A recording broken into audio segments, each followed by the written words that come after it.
Avec Jean-Pierre Mazurier de chez Malakoff Médéric Humanis. On est là ce soir pour parler du Flex Office. Qu'est-ce que c'est que le Flex Office ? C'est une très bonne question. Je pense que en France, c'est quelque chose qui est plutôt plus conceptuel qu'une réalité. C'est-à-dire que globalement, quand on arrive dans les pays anglo-saxons, on a une définition du Flex Office complètement ouverte, déstructurée, peut-être un peu impersonnelle, qui n'est pas forcément adaptée aux mentalités latines et en particulier françaises, où on a beaucoup plus besoin d'adapter les espaces aux usages. Mais vous ne m'avez toujours pas répondu à ma question. C'est quoi le Flex Office ? Un concept, c'est bien ce que je vous disais tout à l'heure. Je pense qu'on n'a pas beaucoup d'exemples de réalisation en France de Flex Office.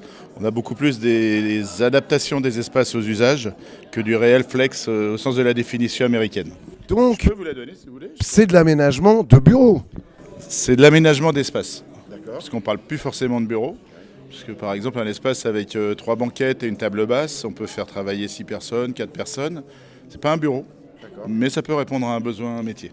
Un lieu de vie et de travail alors. Voilà, c'est un lieu de vie sur lequel on pousse à la QVT, on pousse à l'échange, on pousse à la créativité, et les espaces dans lesquels évoluent les collaborateurs incitent de manière indirecte les personnes à changer de comportement dans ce type d'espace. Et quels sont les plus de ces aménagements de vie par rapport à ce qu'on a vécu avant ? Alors, au niveau de Malakoff Médéric Humanis, c'est un groupe de protection sociale. Nous, on a besoin de beaucoup de transversalité. Comme on est quand même assureur, on a aussi besoin d'aller très vite. Donc, comme on introduit un peu partout dans l'entreprise des projets agiles, le Flex Office ou notre méthode qui s'appelle Nouveaux environnements de travail permet de casser les silos. On a changé le mode de management, on a changé l'espace, on a déstructuré.